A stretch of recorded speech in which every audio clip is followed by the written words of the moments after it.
जय हिंद। देखिए, आज हम करने वाले हैं बायोलॉजी चैप्टर 1 का ऑब्जेक्टिव। बायोलॉजी चैप्टर 1 का ऑब्जेक्टिव, बायो के चैप्टर 1 का ऑब्जेक्टिव। उससे पहले इस बार का हम पैटर्न थोड़ा देख लेते हैं ऑब्जेक्टिव का। इस बार टोटल ऑब्जेक्टिव का क्वेश्चन 60 आएगा, जिसमें से आपको 50 डील करना है। 60 में 50 यानी 100 वाला बात अब नहीं है। 100 वाला जो पैटर्न था वो चेंज हो गया है ना। तो अब का जो ऑब्जेक्टिव आएगा उसमें आपको 60 में 50 डील करना है, ठीक ना। तो इसके लिए आपको ज़रूरी है कि आपको ज़्यादा से ज़्यादा ऑब्जेक्टिव देखें, क्योंकि जो भी मार्क्स उठते हैं वो सारे ऑब्जेक्टिव में ही होते हैं। जो आपके ऑब्जेक्टिव में मार्क्स मिल जाएंगे वहीं आपको आगे रखेगा, ठीक ना। तो चलिए शुरू करते हैं बिना देर किए हुए। देखिए, पहला क्वेश्चन है कि प्रकाश संश्लेषण की क्रिया होती है। प्रकाश संश्लेषण की क्रिया किस में होती है? तो ऑप्शन है कवक में, जंतु में, पौधे में, परजीवी में। तो किस में होती है? हरे पेड़ पौधे में, ठीक ना। प्रकाश संश्लेषण की क्रिया किस में होती है? हरे पेड़ पौधे में। चलिए आगे बढ़ते हैं। अगला क्वेश्चन है ग्लूकोज के एक अणु में ऑक्सीजन के कितने परमाणु होते हैं? तो ग्लूकोज का रासायनिक सूत्र क्या होता है? C6H12O6। अब ऑक्सीजन के कितने हैं? देखिए, ऑक्सीजन के कितने परमाणु है? 6। तो ऑक्सीजन के कितने परमाणु? 6, ठीक है। अगला क्वेश्चन हमारा है किस खाद्य पदार्थ में उचित मात्रा में आयोडीन प्राप्त होता है? उचित मात्रा में क्या प्राप्त होता है? आयोडीन। तो ऑप्शन में है चीनी, नहीं होगा। चावल में कार्बोहाइड्रेट होता है, ये भी नहीं होगा। तो आंसर क्या जी होगा? नमक। नमक में जो होता है आयोडीन होता है, ठीक ना। नमक के पैकेट पे भी आप पढ़िएगा तो लिखा रहता है आयोडाइज्ड नमक। क्या लिखा रहता है?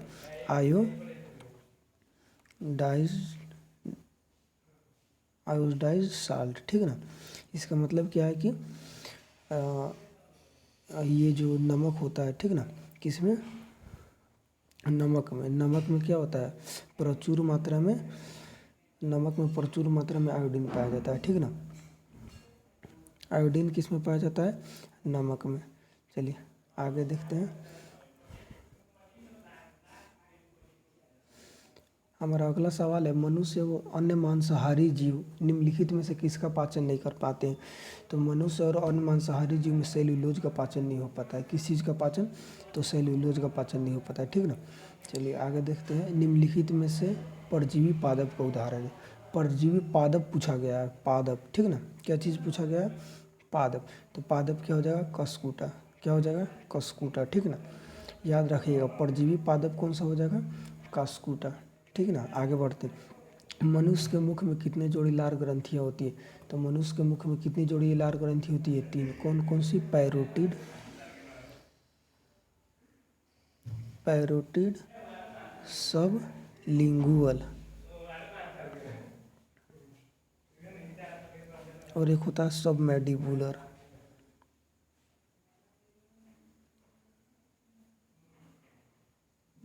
एक कितनी लार ग्रंथि होती है? 3 लार ग्रंथि होती है, ठीक ना। कौन कौन से? पैरोटिड, सबलिंगुअल, सब मैंडिबुलर। चलिए अगला क्वेश्चन है दांत का सबसे ऊपरी परत होता है। दांत का सबसे ऊपरी परत इनामेल होता है। दांत का सबसे ऊपरी परत इनामेल, ठीक ना। अगला क्वेश्चन है मुख गुहा में आहार का कौन सा भाग का पाचन होता है? मुख में आहार का कौन सा पाचन होता है? तो मुख में आहार का जो प्रोटीन है ऑप्शन में, कार्बोहाइड्रेट है, वसा है और न्यूक्लिक अम्ल है, ठीक ना। तो इसमें मुख में कार्बोहाइड्रेट का पाचन होता है। किस चीज़ का? मुख में किस चीज़ का पाचन होता है? तो कार्बोहाइड्रेट का, ठीक है ना। चलिए चलिए आगे बढ़ते हैं। स्वपोषी स्व स्वपोषी पोषण के लिए आवश्यक है। स्वपोषी पोषण के लिए क्या क्या आवश्यक है? तो पर्णहरित आवश्यक है, सूर्य का प्रकाश भी और कार्बन डाइऑक्साइड भी। इसका मतलब इनमें से सभी, ठीक ना। क्या हो जाएगा? इनमें से सभी। अगला क्वेश्चन है प्रकाश संश्लेषण क्रिया में ऑक्सीजन बाहर निकलता है। प्रकाश संश्लेषण की क्रिया में ऑक्सीजन किससे बाहर निकलता है? तो प्रकाश संश्लेषण की क्रिया में ऑक्सीजन जो है जल से बाहर निकलता है। किससे बाहर निकलता है? जल से, ठीक ना। जल टूटता है हाइड्रोजन में और ऑक्सीजन में, ठीक ना। हाइड्रोजन में और ऑक्सीजन में। तो यही से क्या होता है? ऑक्सीजन बाहर निकल जाता है, ठीक ना। यही से क्या होता है? ऑक्सीजन बाहर निकल जाता है। तो प्रकाश संश्लेषण की क्रिया में ऑक्सीजन कहाँ से बाहर निकलता है? तो जल से, ठीक ना। चलिए आगे देखते हैं। मैग्नीशियम पाया जाता है। मैग्नीशियम क्लोरोफिल में कौन सा तत्व पाया जाता है? मैग्नीशियम, ठीक ना। क्लोरोफिल में कौन सा तत्व? मैग्नीशियम। क्लोरोफिल वर्णक का रंग कैसा होता है? हरा। क्लोरोफिल कैसा होता है? हरे रंग का होता है। क्लोरोफिल का रंग हरा। कवक में पोषण की कौन सी विधि होती है? कवक में पोषण की कौन सी विधि होती है? तो कवक में पोषण की विधि जो होती है उसको मृतजीवी बोलते हैं। कवक में कौन सा पोषण? मृतजीवी पोषण, ठीक है ना। अगला हमारा है, सड़ी गली चीज़ों पर पोषित होने वाले पौधे क्या कहलाते हैं? तो यानी जो भी जीव सड़े गले से अपना भोजन प्राप्त करते हैं उनको मृतजीवी बोलते हैं। क्या बोलते हैं? मृतजीवी बोलते हैं, ठीक ना। अगला हमारा है, पत्तियों में गैसों का आदान प्रदान कहाँ होता है? तो पत्तियों में गैसों का आदान प्रदान रंध्र के द्वारा। किसके द्वारा? रंध्र के द्वारा। अगला हमारा क्वेश्चन है, शरीर की सबसे बड़ी ग्रंथि कौन सी है? तो यकृत। शरीर की सबसे बड़ी ग्रंथि यकृत। इसका वजन 1.5 kg होता है। कितना? लगभग 1.5 kg। यकृत से कौन सा चीज़ स्रावित होता है? तो पित्त। यकृत से क्या स्रावित होता है? तो पित्त, ठीक है ना। चलिए आगे बढ़ते हैं। अब हमारा अगला सवाल है, प्रकाश संश्लेषी अंगक। प्रकाश संश्लेषी अंगक इसमें से कौन है? तो प्रकाश संश्लेषी अंगक हरित लवक है, ठीक है ना। एक होता है प्रकाश संश्लेषी अंग, ठीक है ना। प्रकाश संश्लेषी अंग पत्ता को बोलते हैं। प्रकाश संश्लेषी अंग किसको बोलते हैं? पत्ता को। और अंगक हरित लवक को, ठीक है ना। अंगक किसको बोलते हैं? हरित लवक को, ठीक ना। अंगक हो जाएगा हरित लवक और अंग हो जाएगा पत्ता, ठीक ना। ये 2 क्वेश्चन याद रखिएगा, बहुत ही VVI। अगला है, प्रकाश संश्लेषण की इकाई है। प्रकाश संश्लेषण की इकाई क्या चीज़ है? क्लोरोफिल अणु। क्या चीज़ है? क्लोरोफिल अणु। प्रकाश संश्लेषण की इकाई क्या है? क्लोरोफिल, ठीक ना। आगे हमारा है, जैव प्रक्रम के अंतर्गत कौन कौन से आते हैं? जैव प्रक्रम में पोषण आता है, श्वसन आता है, उत्सर्जन भी आता है, यानी C। कौन सा? तो इसका आंसर हो जाएगा इनमें से सभी, ठीक ना। अगला हमारा क्वेश्चन है, निम्न में कौन पोषण की विधि है? निम्न में कौन पोषण की विधि है? तो स्वपोषण और परपोषण। पोषण की कितनी विधि है? 2। तो स्वपोषण और परपोषण। तो इसका आंसर क्या हो जाएगा? D, यानी A और C दोनों, ठीक ना। ये भी हो जाएगा।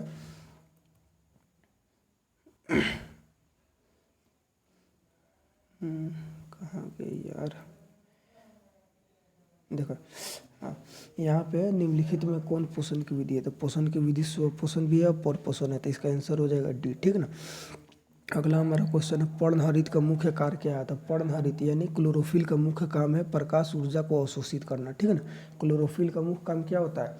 प्रकाश संश्लेषण में पूरा क्लोरोफिल का एक ही काम है, क्या? तो वो प्रकाश ऊर्जा को अवशोषित करना, ठीक है ना। अगला क्वेश्चन है, रसायन स्वपोषण के अंतर्गत मुख्यतः कौन कौन आते हैं? रसायन स्वपोषण, ठीक है ना। या देखिए यहाँ पे 2 चीज़ ध्यान देने योग्य यहाँ पे है, स्वपोषण नहीं पूछा गया, यहाँ पे रसायन स्वपोषण पूछा जा रहा है। क्या पूछा जा रहा है? रसायन स्वपोषण। तो रसायन स्वपोषण में याद रखिएगा हमेशा आते हैं अहरित शैवाल, ठीक ना। रसायन स्वपोषण के अंतर्गत कौन आते हैं? अहरित बैक्टीरिया, ठीक ना। क्या आते हैं? अहरित बैक्टीरिया। अब क्यों आते हैं? तो देखिए ये जो अपना भोजन है ये अकार्बनिक पदार्थों से प्राप्त करते हैं, ठीक ना। ये अपना भोजन किससे प्राप्त करते हैं? अकार्बनिक पदार्थों से। तो वही पूछा गया है, रासायनिक स्वपोषण के अंतर्गत कौन आते हैं? तो अहरित बैक्टीरिया, ठीक ना। स्वपोषण पूछेगा तो हरे पेड़ पौधे, स्वपोषण पूछेगा तो हरे पेड़ पौधे, लेकिन रसायन स्वपोषण पूछेगा तो अहरित बैक्टीरिया, ठीक ना। चलिए आगे बढ़ते हैं। प्रकृति में ऑक्सीजन का संतुलन कैसे बना रहता है? तो प्रकृति में ऑक्सीजन का संतुलन प्रकाश संश्लेषण की क्रिया द्वारा बना रहता है, ठीक ना। प्रकाश संश्लेषण की क्रिया में CO2 पौधे लेते हैं और ऑक्सीजन क्या करते हैं? छोड़ते हैं, ठीक ना। CO2 लेते हैं और ऑक्सीजन छोड़ते हैं, जिसके द्वारा ऑक्सीजन का संतुलन बना होता है। चलिए आगे हमारा है, आंत्र रस कहाँ से स्रावित होता है? तो आंत्र रस कहाँ से स्रावित होगा? तो छोटी आंत में। आंत्र रस कहाँ से स्रावित होता है? तो छोटी आंत में, ठीक है ना। अगला हमारा सवाल है, पित्त कहाँ से स्रावित होता है? तो पित्त यकृत से। अभी आया था ना क्वेश्चन, सबसे बड़ा ग्रंथि कौन होता है? यकृत। तो पित्त कहाँ से स्रावित होता है? यकृत से। पित्त कहाँ से? यकृत से, ठीक ना। अगला है, पित्त इस भोज्य पदार्थ का विखंडन करता है। तो पित्त किसका विखंडन करता है? वसा का। पित्त किसका विखंडन करता है? वसा का। वसा का पाइसीकरण कर देता है, ठीक ना।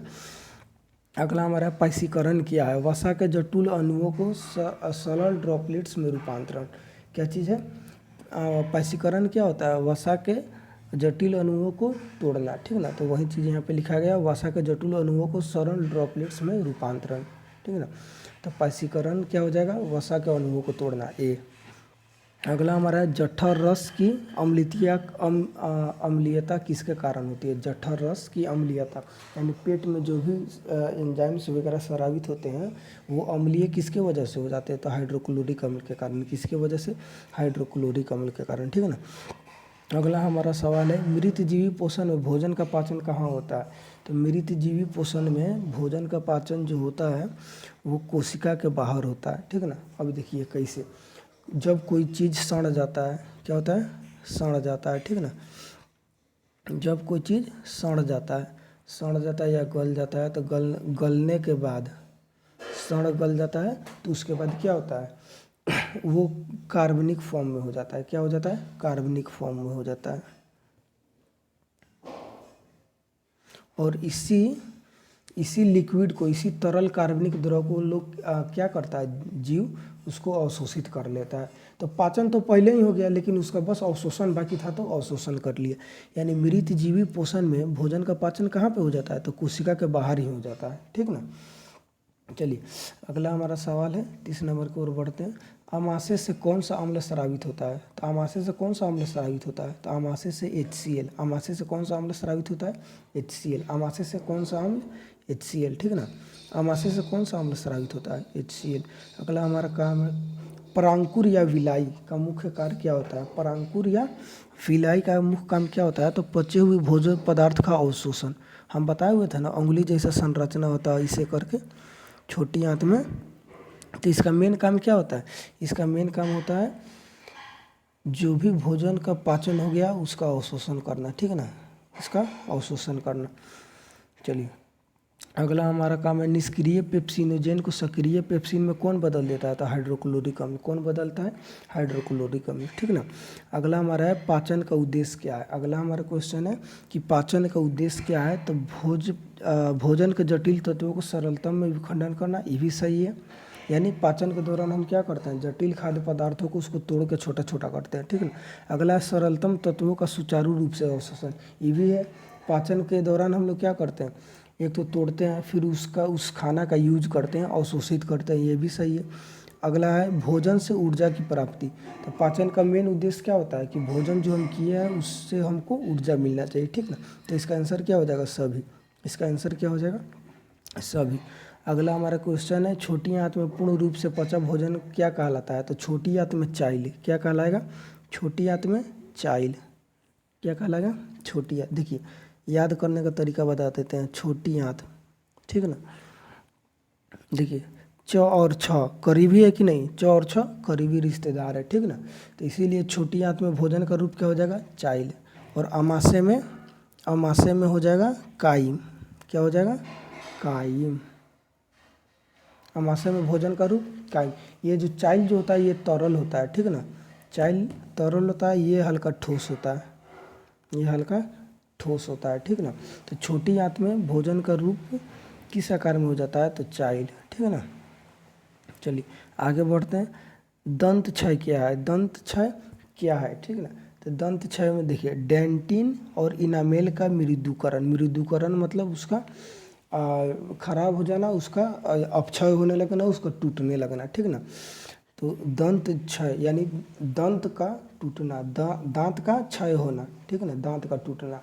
तो वही पूछा गया है कि दंत क्षय क्या है, तो डेंटिन यानी दांत का अधिकांश भाग किससे बना होता है, डेंटाइन से। दांत का अधिकांश भाग डेंटाइन से और दांत का सबसे ऊपरी परत इनामेल, यही दोनों क्या होते हैं, खराब होने लगते हैं। तो इसका आंसर क्या हो जाएगा, बी। चलिए आगे बढ़ते हैं। दांत के इनामेल को मृदुकरण कैसे हो जाता है, दांत की इनामेल का मृदुकरण कैसे हो जाता है, तो इसका आंसर हो जाएगा जीवाणु द्वारा उत्पन्न अम्ल से, ठीक है ना। जीवाणुओं द्वारा उत्पन्न अम्ल से, जीवाणु यानी बैक्टीरिया क्या करते हैं कि अच्छे से ब्रश नहीं करने पर आपके दांतों पे परत जम जाता है और धीरे धीरे वो क्या होता है, सड़ने गलने लगता है। किसके प्रेजेंस में सड़ता है, तो बैक्टीरिया के प्रेजेंस में। अब बैक्टीरिया जब हो जाते हैं तो वो कुछ एसिड उत्पन्न करने लगते हैं जिससे क्या हो जाता है, आपका दांत खराब होने लगता है, ठीक है ना। क्या होता है, आपका दांत खराब होने लगता है। तो वही पूछा गया है कि इनामेल का मृदुकरण यानी इनामेल खराब होने लगता है, इनामेल टूटने लगता है किसके कारण, तो जीवाणुओं के द्वारा उत्पन्न अम्ल से, ठीक ना।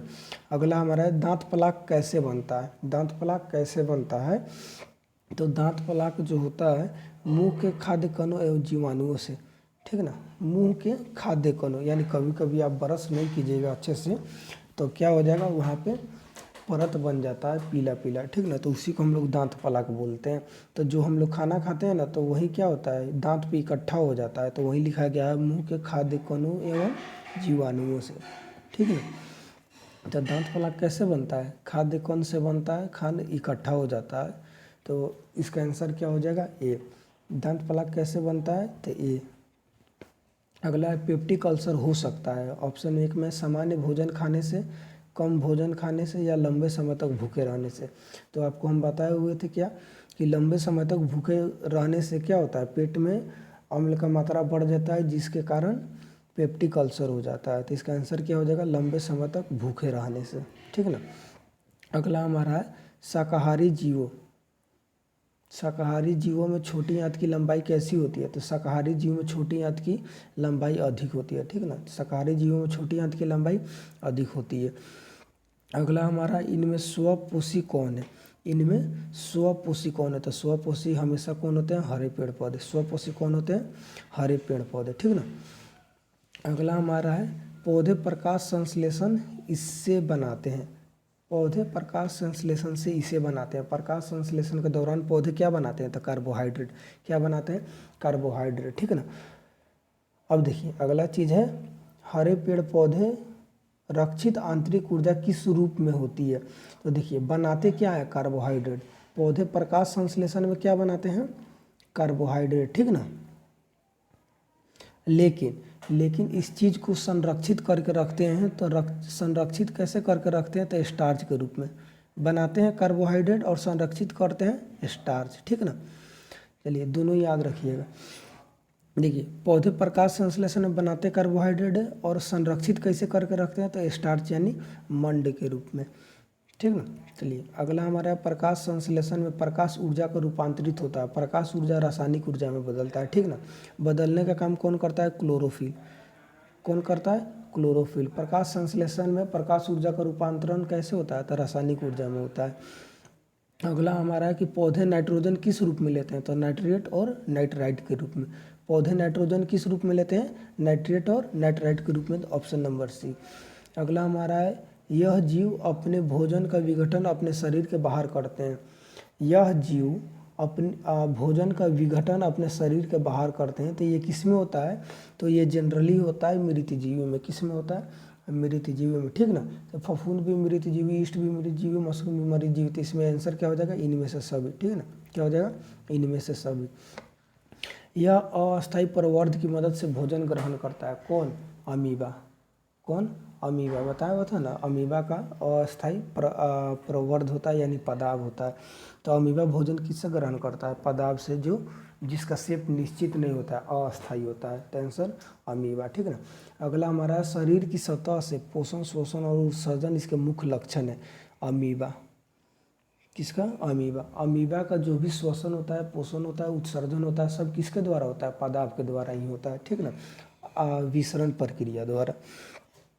चलिए अगला हमारा है एंजाइम की भूमिका हमारे शरीर में किस रूप में होती है। तो एंजाइम की भूमिका हमारे शरीर में जो होती है, जैव उत्प्रेरक। एंजाइम का मतलब क्या होता है, एंजाइम, देखिए जो भी एंजाइम्स होते हैं, ठीक है ना, एंजाइम जो भी होते हैं वो शरीर में होने वाले एंजाइम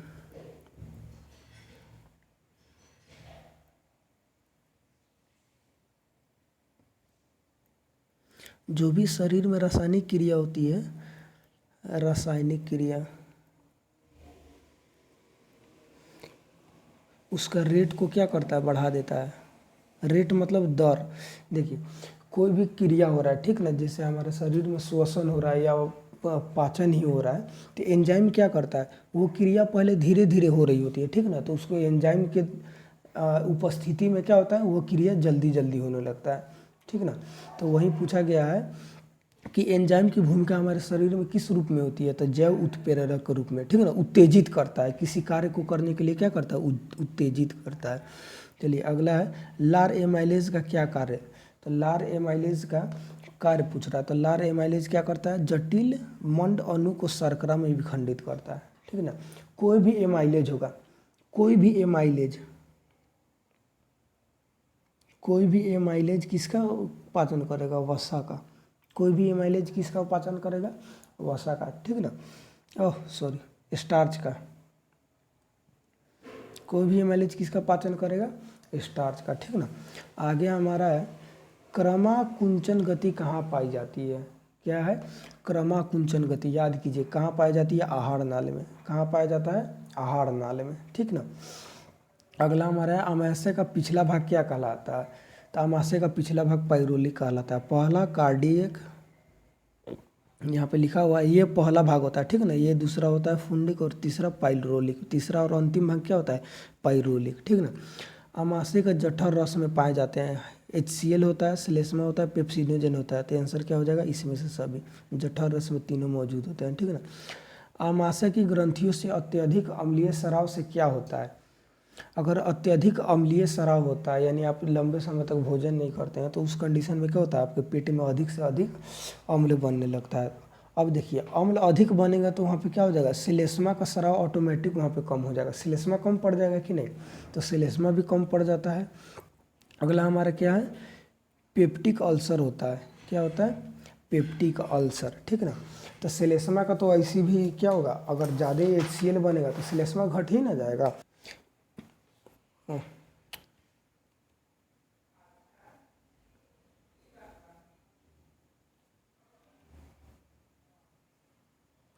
क्या हो जाता है, पेप्टिक अल्सर हो जाता है, ठीक ना। तो ज़्यादा अम्ल के स्राव से क्या हो जाएगा, श्लेष्मा का स्राव कम हो जाएगा। श्लेष्मा का मात्रा तो घट जाएगा, वहाँ पे अम्ल ज़्यादा हुआ तो श्लेष्मा घट ना जाएगा, घट जाएगा। और दूसरा उससे क्या हो जाएगा, पेप्टिक अल्सर हो जाएगा। तो आंसर क्या हो जाएगा, C। अगला हमारा सवाल है कि यह भोजन को हानिकारक बैक्टीरिया को नष्ट करता है। यह भोजन के हानिकारक बैक्टीरिया को क्या करता है, नष्ट करता है। तो बैक्टीरिया को नष्ट करने का काम कौन करता है, तो हाइड्रोक्लोरिक अम्ल। पेट में जो भी बैक्टीरिया जाते हैं तो उसको नष्ट करने का काम कौन करता है, हाइड्रोक्लोरिक अम्ल, ठीक ना। प्रोटीन का पाचन शुरू होता है। तो प्रोटीन का पाचन कहाँ पे शुरू होता है, आमाशय में। नहीं, प्रोटीन का पाचन कहाँ पे होता है, आमाशय में, ठीक ना। किसके द्वारा होता है, तो पेप्सिन के द्वारा। किसके द्वारा, प्रोटीन का पाचन पेट में किसके द्वारा होता है, पेप्सिन के द्वारा। पाचन की क्रिया पूर्ण होती है। पाचन की क्रिया कहाँ पर खत्म होता है, तो पाचन का क्रिया जो होता है छोटी आंत में खत्म हो जाता है। पाचन का क्रिया छोटी आंत में खत्म हो जाता है, ठीक ना। अगला सवाल पूछा गया है कि छोटी आंत की दीवार में पाई जाने वाली ग्रंथियों के स्राव को क्या कहते हैं। तो उसको आंत्र रस भी कहते हैं, उसको सक्कस एंटेरिकस भी बोलते हैं, ठीक ना। क्या बोलते हैं, आंत्र रस और सक्कस एंटेरिकस। तो इसका एक ऑप्शन होना चाहिए था यहाँ पे A एवं C, ठीक ना, A एवं C। यहाँ पे जठर रस मतलब ये तो पेट वाला हो गया, पेट का रस, जठर रस या जठर ग्रंथि से जठर रस निकलता, तो ये पेट में चला जाएगा, ठीक ना। तो यहाँ पे पूछ रहा है छोटी आंत की दीवार में पाई जाने वाली ग्रंथियों से किस चीज़ का स्राव होता है, तो आंत्र रस और सक्कस एंटेरिकस। इसका ऑप्शन गलती है, याद रखिएगा।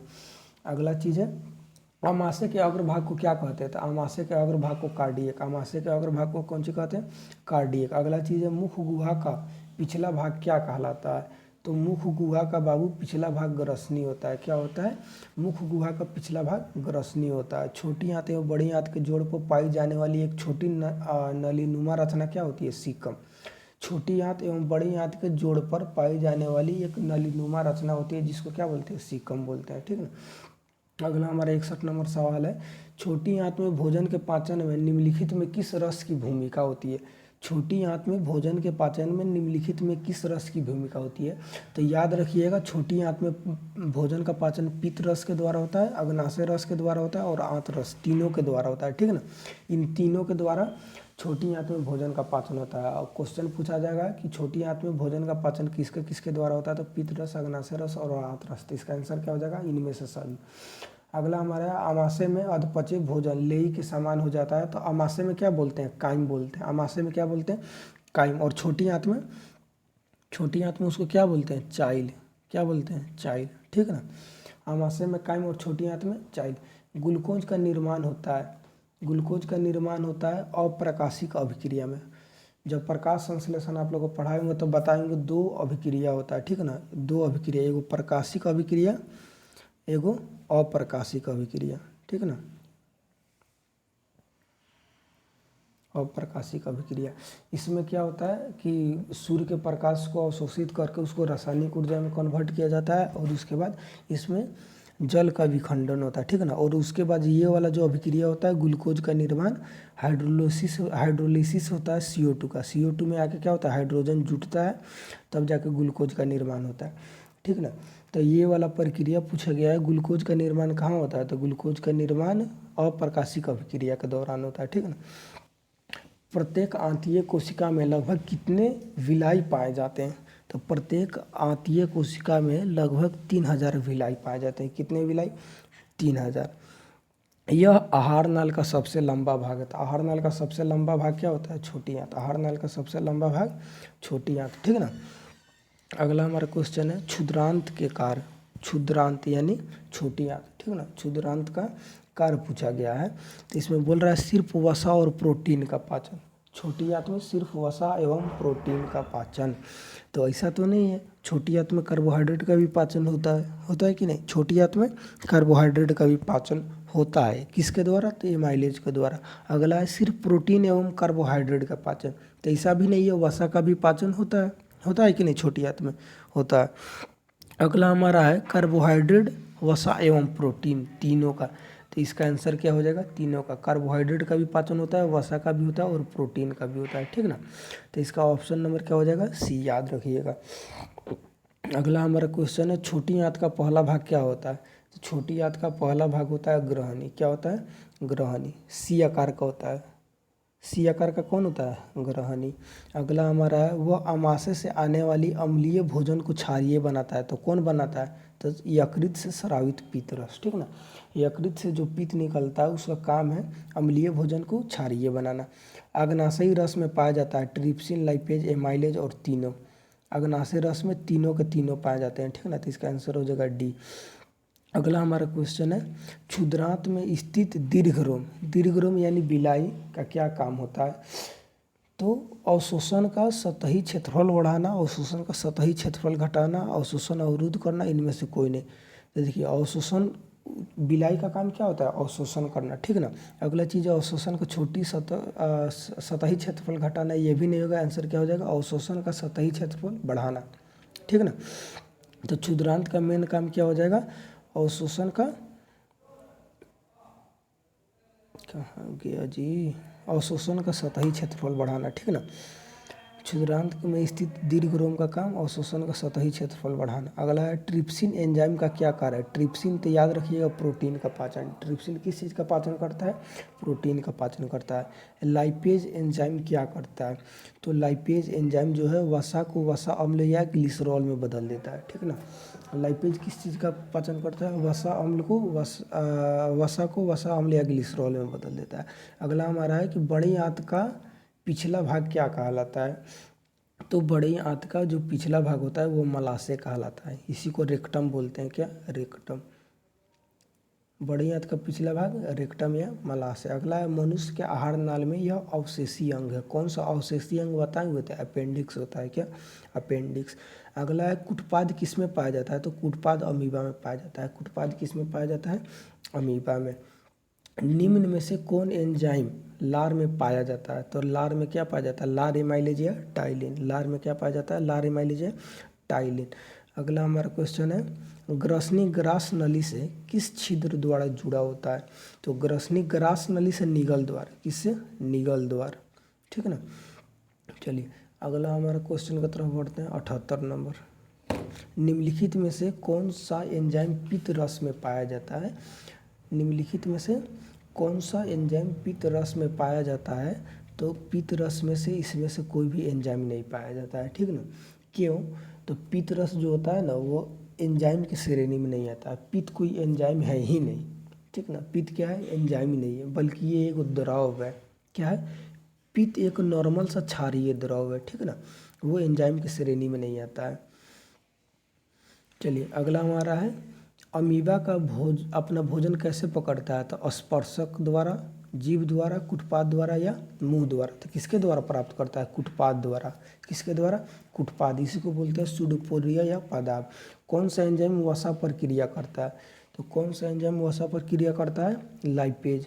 कौन सा? लाइपेज, ठीक ना। एमाइलेज किस चीज़ पर? स्टार्च या कार्बोहाइड्रेट। अगला हमारा है कि जब किसी अभिक्रिया का समय किसी पदार्थ में ऑक्सीजन की वृद्धि होती है तब निम्नलिखित में से क्या होता है? तो ऑक्सीजन का वृद्धि होगा तो उसको क्या बोलेंगे? उपचयन। क्या बोलेंगे? उपचयन। ऑक्सीजन का वृद्धि, उपचयन, ठीक ना। अगला हमारा है अम्ल का पीएच मान होता है। तो अम्ल का पीएच मान जाहिर सी बात है 7 से कम होता है। अम्ल का पीएच मान 7 से कम। सभी जीव जंतुओं के लिए ऊर्जा का अंतिम स्रोत क्या है? सूर्य। सभी जीव जंतुओं के लिए ऊर्जा का अंतिम स्रोत सूर्य। ग्लूकोज का रासायनिक सूत्र C6H12O6, यानी आंसर नंबर सी, C6H12O6। अगला हमारा अमीबा में अधिकांश पोषण कैसा होता है? अमीबा में अधिकांश पोषण कैसा होता है? तो अमीबा में जो अधिकांश पोषण है वो अंतर्ग्रहण के द्वारा होता है। किसके द्वारा होता है? अंतर्ग्रहण के द्वारा, ठीक ना। अगला हमारा है किसकी उपस्थिति के कारण पौधे का रंग हरा होता है? तो क्लोरोफिल। किसकी उपस्थिति के कारण? क्लोरोफिल। हाइड्रा में क्या पाया जाता है? तो हाइड्रा में स्पर्शक पाया जाता है। क्या पाया जाता है? स्पर्शक, ठीक ना। चलिए आगे बढ़ते हैं। न्यूक्लियस शब्द किसके द्वारा दी गई? तो न्यूक्लियस जो शब्द था वो रॉबर्ट ब्राउन के द्वारा दी गया। न्यूक्लियस शब्द का उच्चारण किसने किया? Robert brown. प्रसिद्ध पुस्तक द माइक्रोग्राफिया किनके द्वारा लिखी गई है? तो माइक्रोग्राफिया जो है वो रॉबर्ट हुक के द्वारा लिखी गई है। किसके द्वारा? रॉबर्ट हुक के द्वारा, ठीक है ना। अगला हमारा सवाल है पौधे और पशुओं की कोशिकाओं का वैज्ञानिक नाम कहलाता है। तो कोशिका का वैज्ञानिक अध्ययन क्या कहलाता है? कोशिका विज्ञान। क्या कहलाता है? कोशिका विज्ञान। अगला हमारा लास्ट क्वेश्चन है फैटी अम्ल एवं ग्लिसरॉल का अवशोषण होता है। फैटी अम्ल एवं ग्लिसरॉल का अवशोषण होता है तो लैक्टिकल द्वारा। किसके द्वारा? लैक्टिकल द्वारा। ये याद रखिएगा, फिलहाल आपके सिलेबस में नहीं दिया हुआ था, ठीक है ना। चलिए ये तो हमारा हो गया टोटल आज का 91 ऑब्जेक्टिव फाइनल। टोटल 91। इसके पहले भी हम कराए हुए थे 100 प्लस ऑब्जेक्टिव हैंड रिटन था, यानी ये आपका चैप्टर फर्स्ट का ऑब्जेक्टिव यहाँ तक अभी तक फाइनल हो गया। अगर आगे सामने से कोई बुक आता है या कोई नोट्स आता है या कोई सूचना आता है तो उसको देखा जाएगा, ठीक है ना। चलिए अब आगे किस सब्जेक्ट का आपको ऑब्जेक्टिव चाहिए नेक्स्ट वीडियो, वो आप हमको कमेंट करके बता दीजिएगा, ठीक ना। और वीडियो ऑब्जेक्टिव क्वेश्चन कैसा था, सब कितना आपको सॉल्व हुआ ये भी ज़रूर बताइएगा, ठीक है। तब तक के लिए पढ़ते रहिए, मन से पढ़िए और इस बार आपका नाम टॉपर में होना चाहिए, ठीक ना। तब तक के लिए जय हिंद से अलविदा लेते हैं। जय हिंद।